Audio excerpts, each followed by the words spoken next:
Thank you, everyone. I am now honored and delighted to introduce to you our next speaker, Will Anderson. Will Anderson founded Greenpeace Alaska in 1978 and continued his long career in the environmental and animal protection professions for Earth Island Institute, Maine Animal Coalition, Progressive Animal Welfare Society, Animal Welfare Institute, Earth Justice, and now Green Vegans. Will's wildlife, ecosystems, and animal rights advocacy gives him a unique perspective. He was selected for the Animal Advocates Oral History Project, now cataloged at Columbia University. Starting as a vegetarian in 1968, Will evolved to veganism. His new book, This is Hope, Green Vegans and the New Human Ecology, is available now. It is a great pleasure for me to introduce to you, and I just was introduced to him myself just now, although we've been communicating for several months by email and on the telephone. But it is a great joy for me to introduce Will Anderson.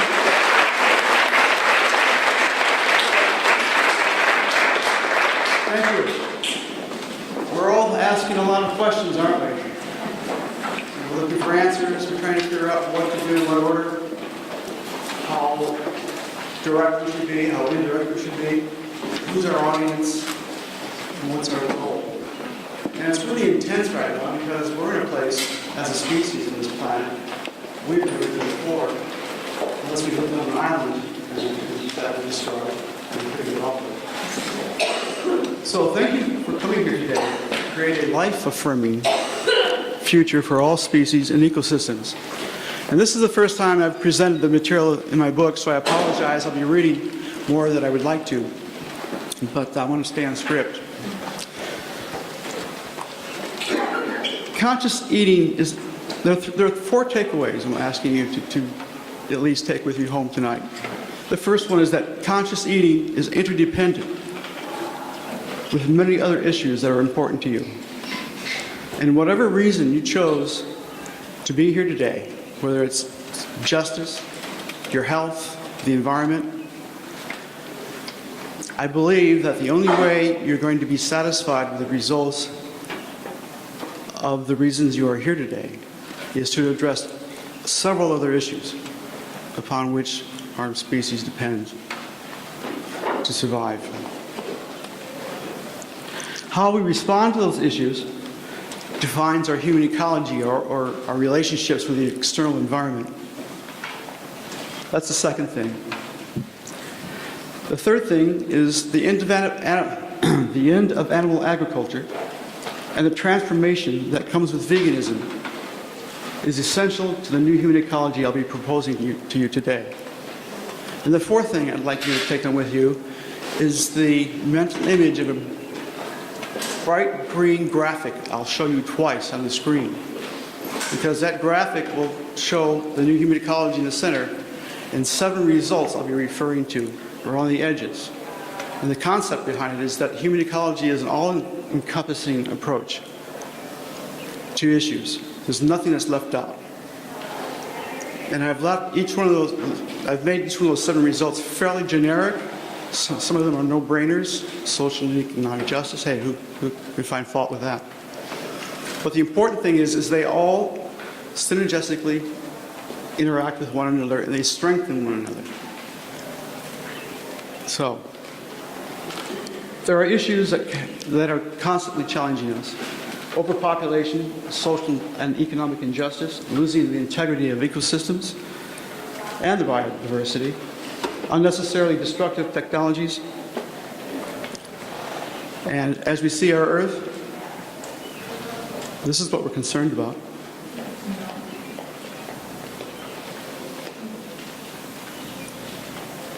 And the list goes on. Economic systems that harm ecosystems and refuse to recognize limits, and food choices. These are not standalone issues. That is the point of my talk today. They are all interrelated. To respond to one requires us to respond to all of them. Conscious eating's reach is deep, and understanding these relationships will empower us to create a humane and environmentally sane future. So there they are again. Conscious eating is interdependent with other issues. These issues define our human ecology, and the end of animal agriculture, veganism, is essential to the new human ecology.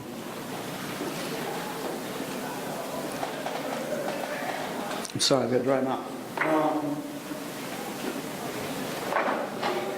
So the questions before us are not unique. What did our ancestors do before to succeed, and what did they do wrong before they finally failed and died? Those who perished had a lot in common with us.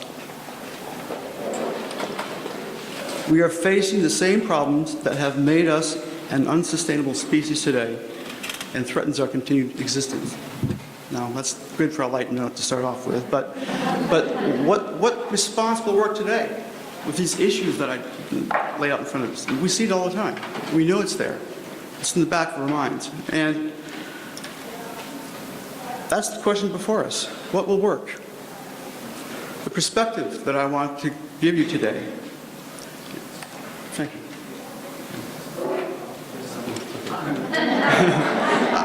The perspective that I want to give you today is that we will know our responses are correct, that they will work, when we see them create 7 results, which I'm going to list in a few minutes. Human ecology is the comprehensive description of how we choose to live. It's the expression of everything we do. It's represented by every interaction we have on Earth. It consists of innumerable relationships we have created but with our behavior. With and between humans, cultures, and within between other species, our institutions, and the physical environment. This is the realm of human ecology that we can see how profoundly our conscious eating choices are connected to outcomes we may never expect.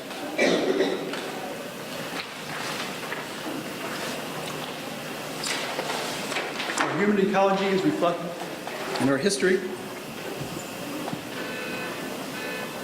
and at this very moment it's creating our future.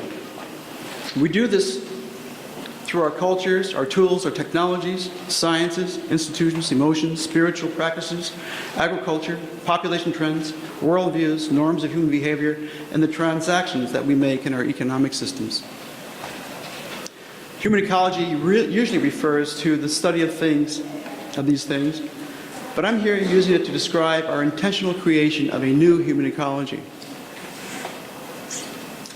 as a response to the mistakes we and our species are still making.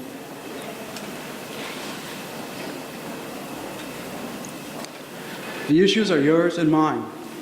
The destruction of ecosystems, overpopulation, lack of social and economic justice, I'm repeating them, unsustainable consumption of goods and services, monstrously destructive and cruel food choices, ecologically unsustainable economic systems, and inadequate empathy, compassion, awareness, and individual responsibility. There it is, the green thing. At the very top, you will see you, me, and everyone. And next to it, lower human population. Next is social and economic justice. Equitable, sustainable, should be access of resources, to resources. Healthy, recovering ecosystems. Empathy, compassion, and love. I don't think I've ever seen that described as part of a human ecology. Steady state, sustainable economic systems, a vegan human ecology. Together, they form the new human ecology. Now, how does it work?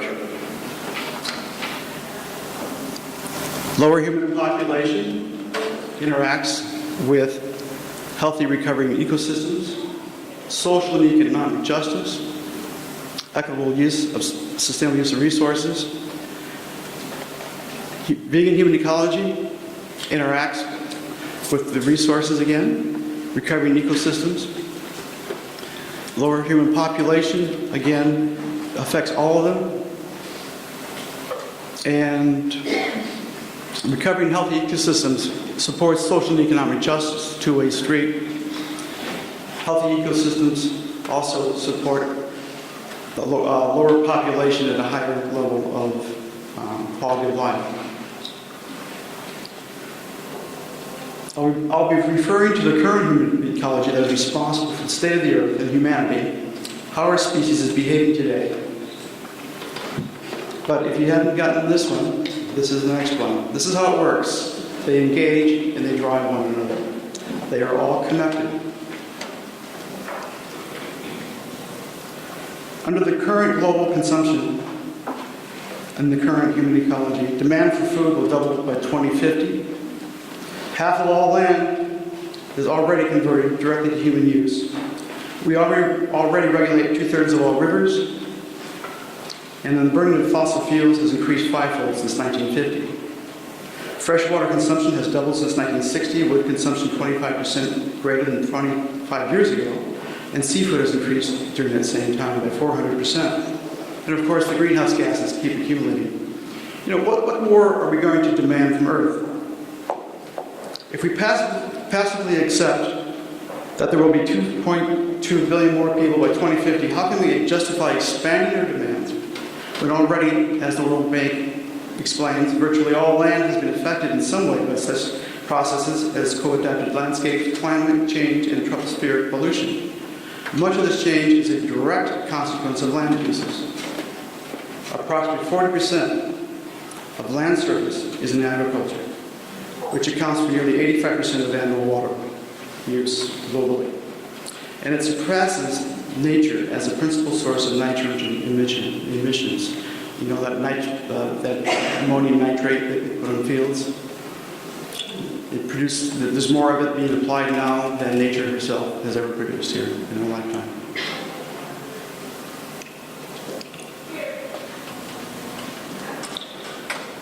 All the while, net per capita consumption continues to grow, and with it is an increased intake of animal products globally.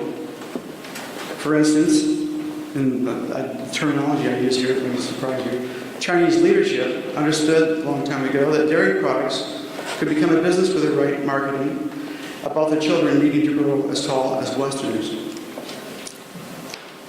That's what my source said.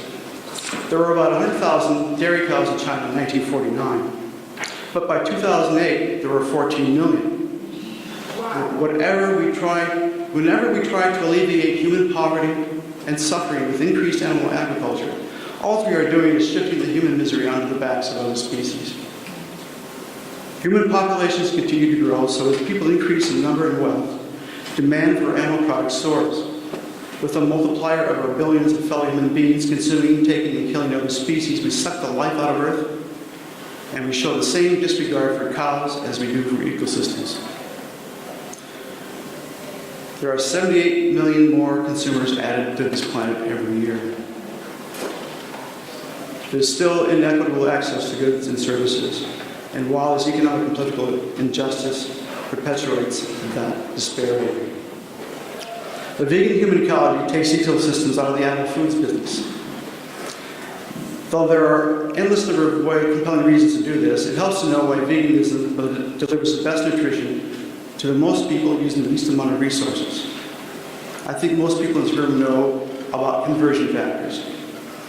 And I took a lot of time trying and figure out why there is such a wide disparity in how much grain would be given to a specific individual to produce what is considered, if anybody was considering it, edible meat, an edible product.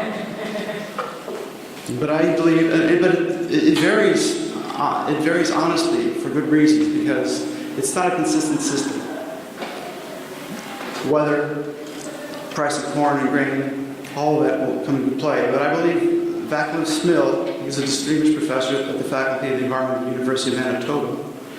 I think he does justice to the thoroughness of ratios.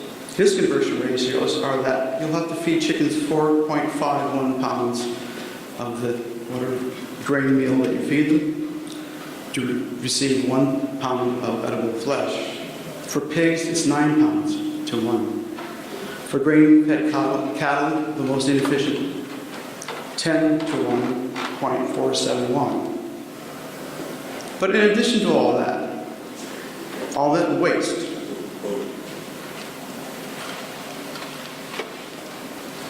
Those cattle, that livestock produces 1.3 billion, that's a billion with a B, tons of manure every year. 44% of all U.S. ecosystems are grazed by cattle and sheep. 90% of all soybean meal and 80% of all corn is fed to animals in this country. That food comes from ecosystems, and the waste returns there.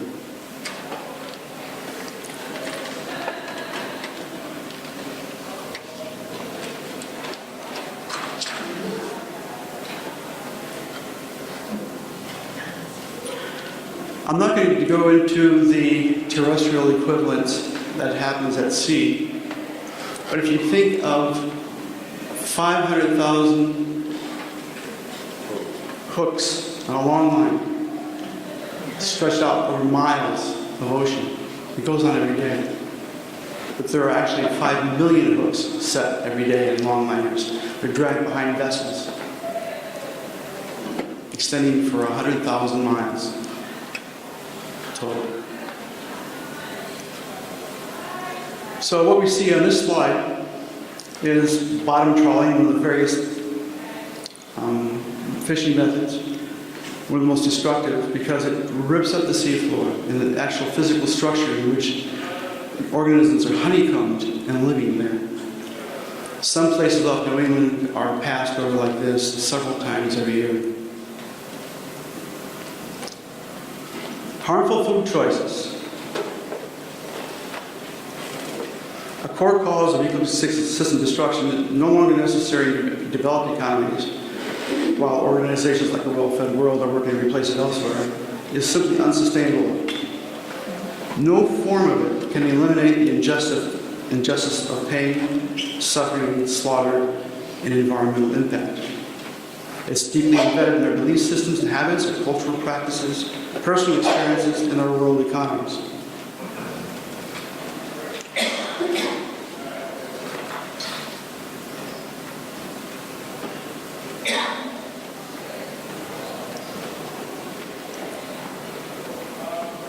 On the left is Central America.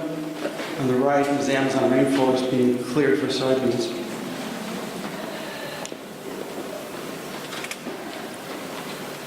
And most of the Amazon soybeans go to Europe and Asian livestock now. And we also have to, of course, pay attention to ecologically unsustainable economic systems that funnel our behavior with a great effect.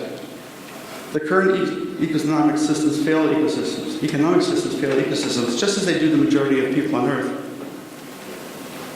We consume more than Earth produces every year. And our economic systems are requiring endless growth to survive.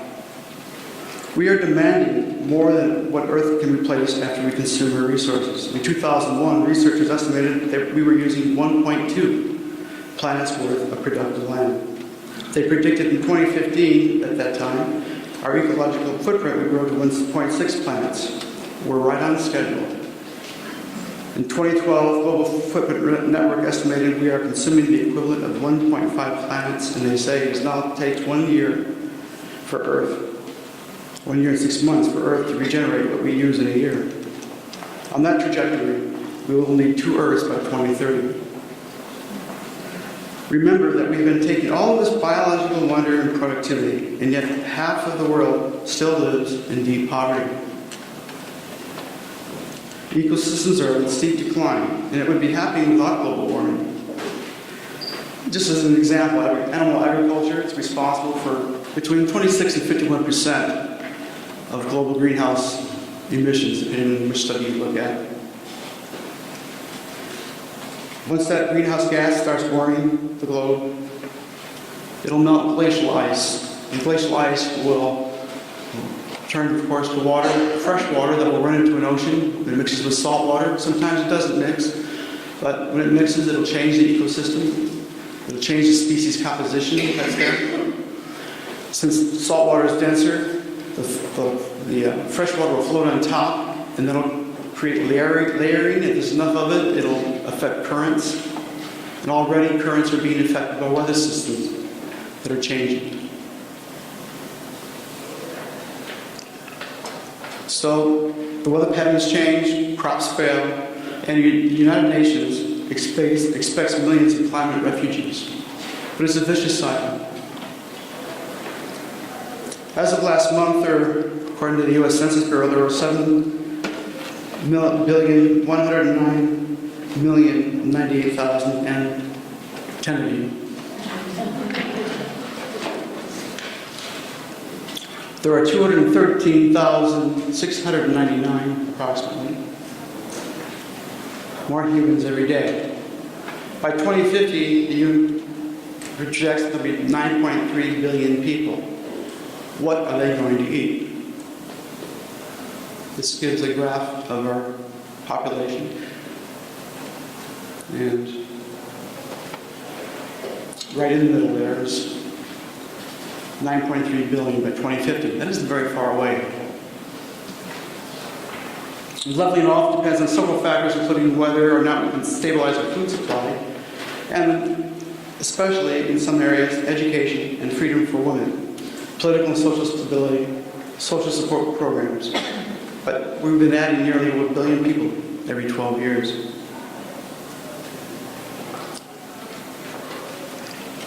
There's a lack of social and economic justice that we witness every day, either on our streets or in other countries on TV.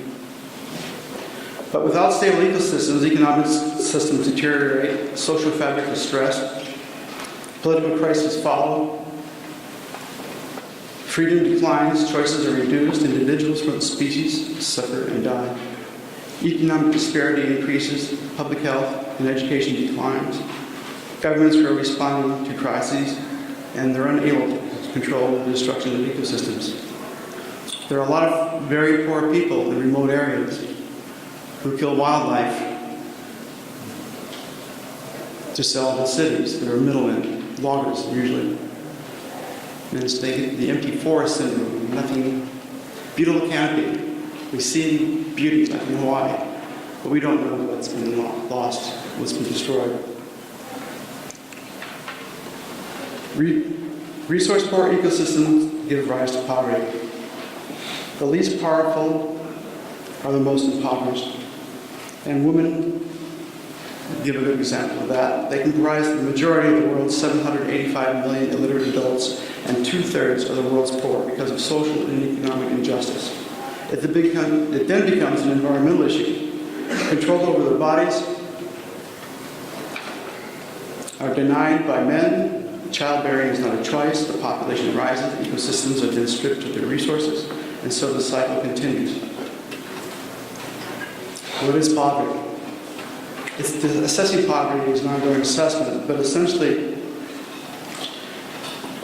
for about 1 billion people, and it varies by about 200 million depending on the price of food and other factors, for about 1 billion people, they're earning less than $1.25 per day in local equivalents. In 2011, there were 4.5 million poor people, subsistence on the U.S. equivalent of $2 or less per day on the local equivalent.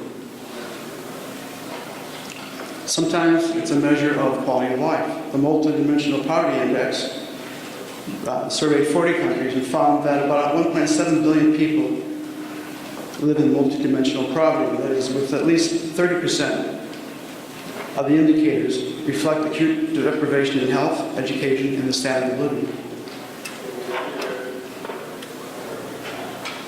Our world views blindness because we accept the norms of society. We exclude other species suffering in our choices, and anthropocentric values are practiced cross-culturally. Cultures have worldview stories to justify killing non-humans. And I think that gives rise to the reluctance of our not wanting to criticize other cultures, even though they have the same basis for destruction and objection that we hold for ourselves. And our compassion is taught to walk and compartmentalize. How can we do this?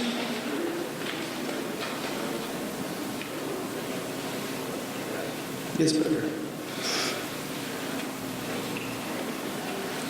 Much of it derives, I believe, from our divorce and cause and effect. We're all sitting in this room, and we don't really know what we've done 10,000 miles away from here by what we did yesterday. We are blind. We can't hear or see, smell, feel. Our impacts stretch across the globe with the simplest act of purchasing a piece of gum. We are sitting in this room, but before we met, everything I did affected you. Everything you did affected me. My having children or not, your having children or not, the nature of what I buy, where it comes from, the nature of what you buy, where it comes from, all matters. But there are solutions within ourselves. We have to reconsider our inherited worldviews, our place and meaning in the world. And in the responses we are compelled to take when we figure this out, it's in our compassion, in our empathy, in our love. Environmental organizations are failing us. They are refusing to address the issues of population and dietary choices. You are going to have to be the ones to wake them up. Okay. In our empathy, compassion, and love, and a healthy need to return to doing no harm, or less harm, to practice the golden rule for others, including individuals from other species and their ecosystems, is our goal. But the failure of animal rights organizations is also just as true. They've been rightly criticized for only caring for the sentient, those individuals from other species having the ability to have subjective, physical, and psychological experiences. How many animal rights organizations are sounding the alarm over the fact that phytoplankton is declining 1% a year in 8 of 10 ocean regions? Now, they are responsible for over half of the world's net primary production of turning sunlight into food, the very base of the food chain. And what happens when that continues to go down? Marine mammals, fish, they all starve. They suffer. Why isn't that in the purview of the animal rights, or species rights, as I'd like to say, agenda?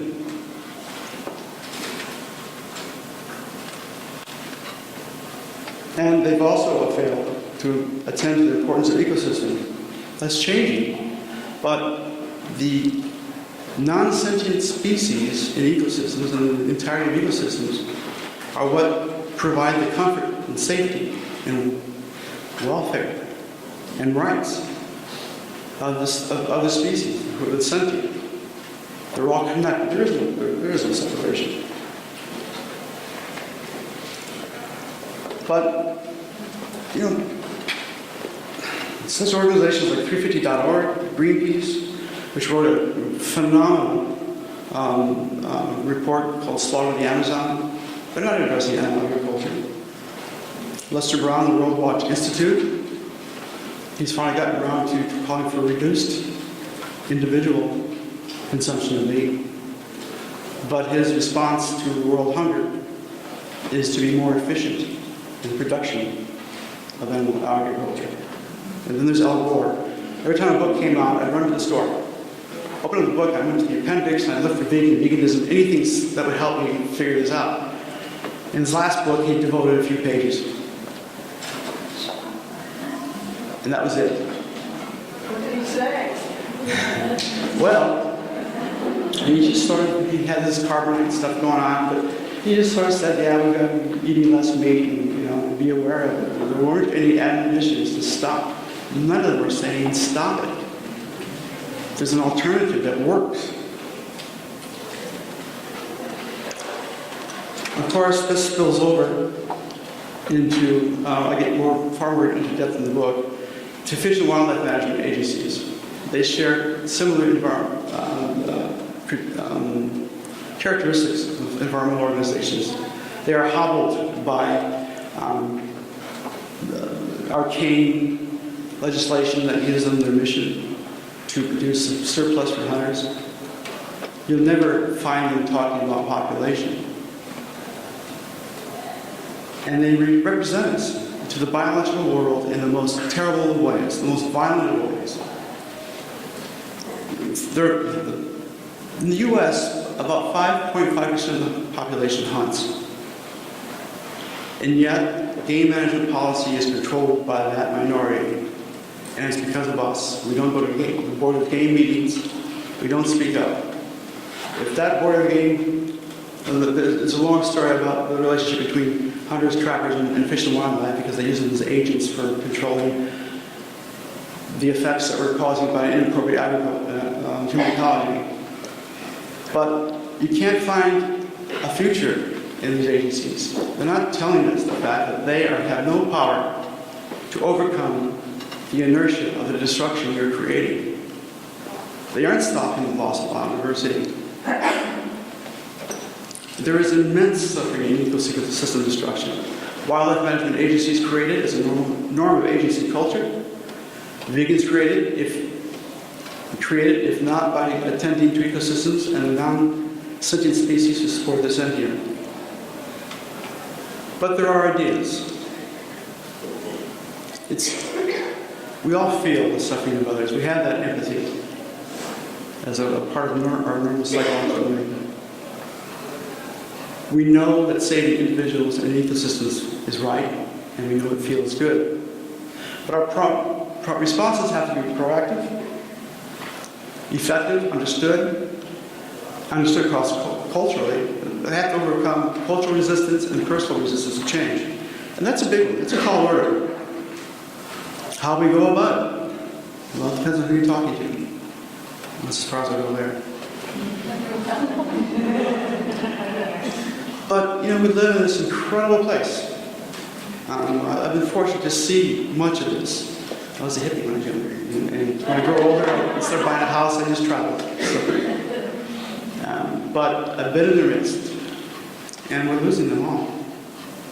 To solve the problems, we are going to create a new human ecology as a comprehensive approach to create change, because it recognizes the relationships between the issues. Our responses work together in synergy: population, hunger, compassion, and empathy, environmental destruction, dietary choices, and all of that. They're all addressed as a single issue: our human ecology, or more correctly, our human behavior that creates it, and the relationships that it creates with the living earth. I want to go for a moment. How much time do I have? 16 minutes. Okay. I want to go to something I'm calling neopredation. It's a real important aspect of the new human ecology. Neopredation is an entirely new kind of predation that replaces our past hunter, fisher, and animal agriculture models of the current human ecology. It consists of three parts, so to speak. They're overlapping. We have become mega predators, presence predators, and economic predators. And together, we are neo-predators. They are mega because of our population. We are everywhere, all 1.1 billion of us. That's what makes it all mega. Presence predation is created by our activities, and this kills individuals of other species just as effectively if you went out and shot them. We create noise and movement, and we displace other species. We fill the oceans with sound so they can't communicate. Our cities emit light and create artificial environments that attract birds to fly at night into reflective glass windows. Millions upon millions of songbirds are killed this way. Next time you see a shiny glass building, look at it differently. Our massive road system is a massive Great Wall barrier to many species. Next time you drive down an interstate, especially in Oregon, look at those barriers. They're Jersey barriers, and then they made them bigger. And of course, they call them Texas barriers. They went up another foot or two. But these barriers block and fragment habitat. Species, individuals can't disperse. The genetics get blocked in like islands. And so this presence predation is just as effective and just as lethal. Economic predation, these are all the impacts related to consumption. It's the mother of most impacted, perhaps. It includes about every purchase we make within economic systems. But we control the character and size of this predation, and that's important. But we are everywhere. This is what mega presence economic predation looks like.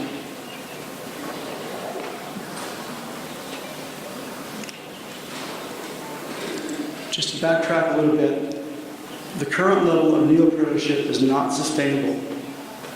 So even if when we enter Hunter Fisher and agriculture models, which is carnisms, power-based, we have to cut it back. This neopredatorship is out of control. We're going to replace carnism with veganism. And these aren't options. This is what Earth requires of us. I'm not up here telling you this is what I want because this is what I want. You look at this, you look at it, you study it, I'm reporting it, and it's obvious. You know? If you scratch your nose, when it itches, this itch goes away. It's just as simple as that.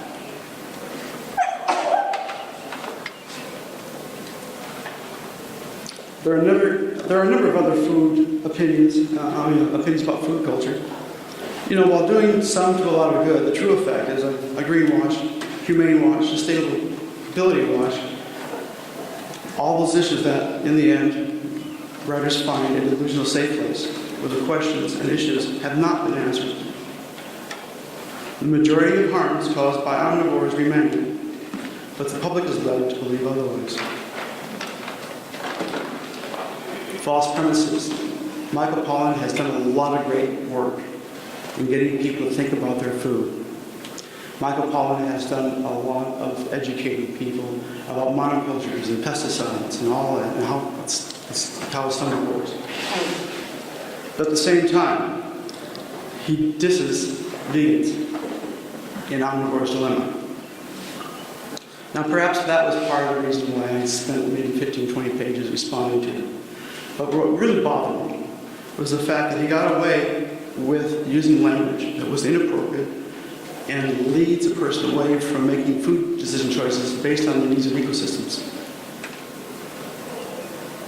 He calls industrial, organic, and hunter-gatherers food chains. They are not. They are methods of production and acquisition. Animal agriculture is not a mutualistic relationship, as he says. It is a predatory exploitation and harm.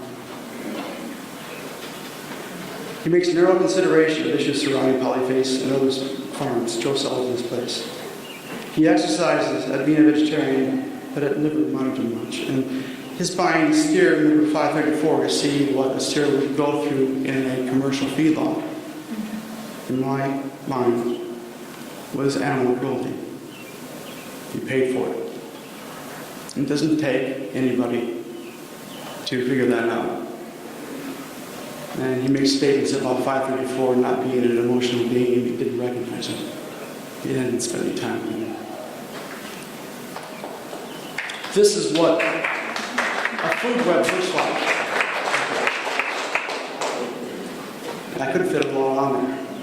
But this is what a food web looks like. They're amazing. And the decisions we make have to be based on this type of information. The species in boxes are those fishes that are used by humans. This is how omnivores see milk. This is how vegans see milk. It's just amazing people don't realize that we're mammals. And to produce milk, you've got to, artificially inseminate, some say rape, a cow, take the calf away, and then we take their milk. What's up with that? And it just doesn't strike home. I don't care how good cheese tastes. I miss it too. And what we've done is we've employed these good people to produce food in such a way that 99% of our original U.S. grassland prairies are gone. There's a historic map of the 3 types of prairies. Watch in the center there, because the next one, that's where the major crops, corn and soybeans, are grown. Ecosystems are lost to carnism, and a lot more. The bison and the lesser bear chicken. This billboard sums it up. Livestock eat 94% of North Dakota soybean meal. Soybean farmers support livestock.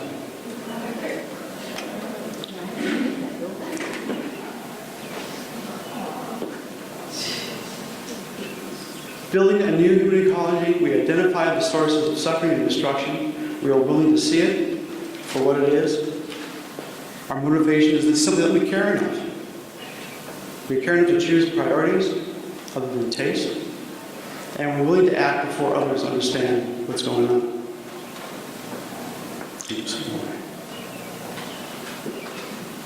Yes. It's our new ecosystem niche. Ecologically, we're a new species. And it's a joyful revolution in the way we live. A new human ecology changes all of our relationships. It's just a fundamental shift. It's a wonderful, joyous release. It's not a burden. And I think most people first come into this say, oh, I'm going to give up this, I'm going to give up that. It's all gain. Very little pain. Our new human ecology is, again, we're revisiting this because I want you to remember this image in your head. By 7 results. And they all are necessary to be optimized. If you don't lower human population, then look out. Our new human ecology is something relational. To succeed in any one of the 7 results, it means that we must succeed in the other 6 if we care about them. Conscious eating will make or break our survival on Earth. It will decrease loss of biodiversity. It will free up vast lands and seascapes.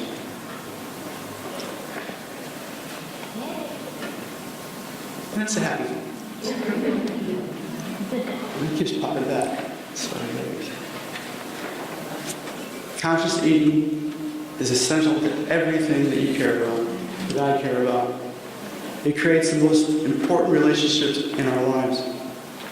You have immense power in your next conscious food choice, and we are a community of people who control the fate of all species, individuals of all species, and their ecosystems. New human plus human ecology equals simply new human ecology. It's not impossible. Buy my book for the rest.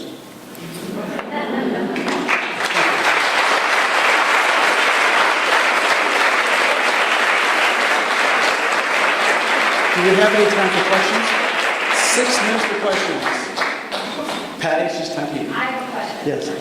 You use the word carnism to mean eating meat, but are you familiar with Melanie Joy's work? She'll be here this afternoon. She redefines carnism as the hidden belief system that allows us Yes. to Yes, and I actually took it out of the program because I felt weird saying it before. Oh, okay. Different concepts. But I just want to encourage everyone to hear Melanie Joy speak on her definition of carnism. Yes, absolutely. She's making it for. That should be at 4 o'clock. Thank you very much. What is the prediction now if we don't change? How long do we have? Oh, well, we have 5 minutes.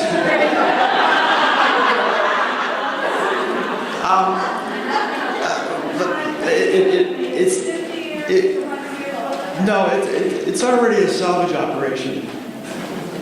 It's a salvage operation. You know, we don't know how many species are on Earth. And of the few species that we've cataloged, the small percentage, we know very little about their lifestyle and their roles in ecosystems. There's one estimate that the species lost every 20 minutes. And how much time we have left depends on where you live, how much money you have. The poor are going to suffer the first. And we'll have to bear witness to that or turn our TVs off. Remember Sandy Hook? There was nothing. They had resources. They suffered. They certainly did. There is no time. The time is now. Yes, ma'am. Well, I have your book, and I look forward to reading it. As an example of some of the frustration we vegans face, we're hearing a lot about the destruction of using palm oil. And if you start reading ingredients labels, which we vegans do, it is amazing how many products have palm, some form of palm in it. It's, you know, the deeper you get into trying to be a conscious consumer, it can blow your head out. It is. It's And then like another example is like the acai berry, which is from Africa in an area where people didn't have enough food and water to drink, and the acai berry actually helped them to survive. Now it's the big thing, especially for Westerners who, oh, if I take this acai berry, I'm going to have to eat, drink, and all this crap. I mean, it's just amazing. And it's the almighty dollar because the countries that have these products are making money from it, but don't think the poor people are making money from it. Because they're never the ones that get benefit from selling. Yeah, I've heard some really credible people say if you stop eating hamburgers, it's not going to help hungry people. Well, it's an international market for grain.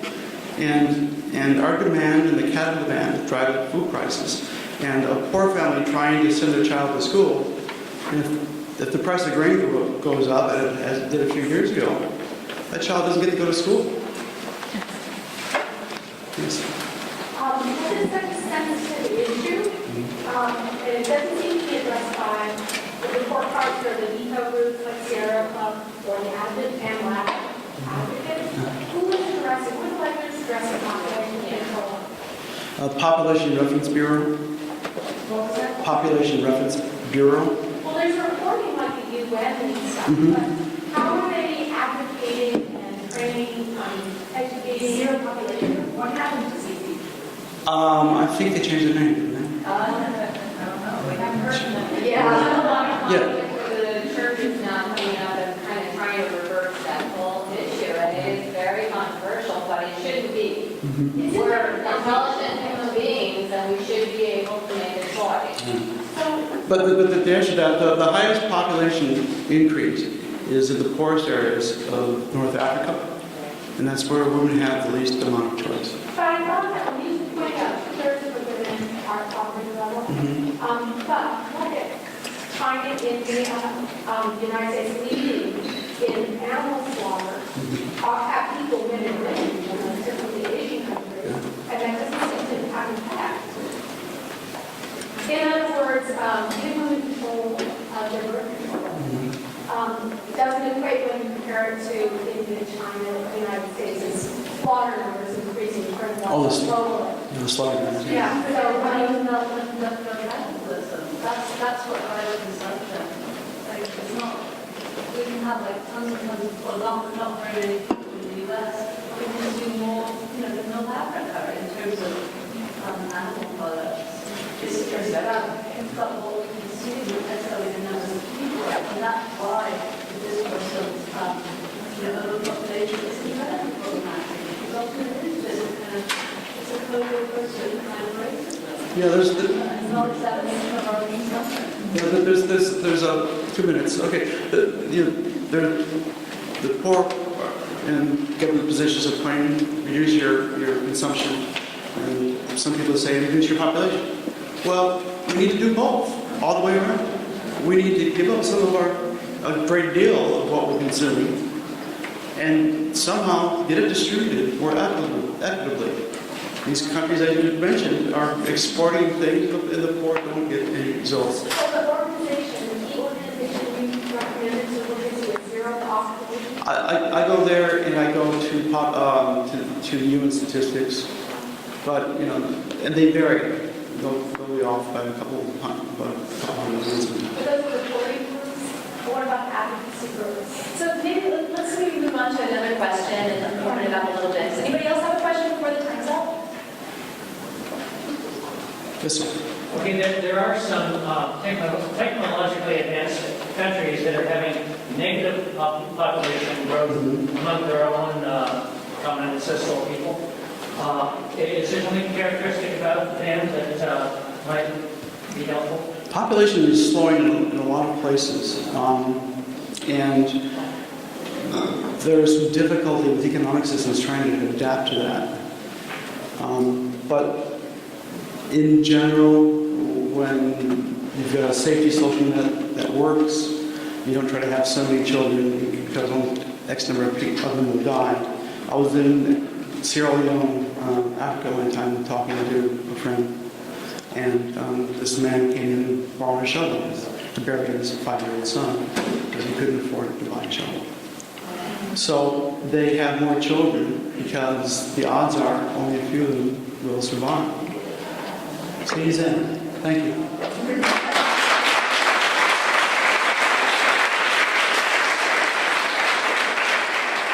Will Anderson, thank you so much.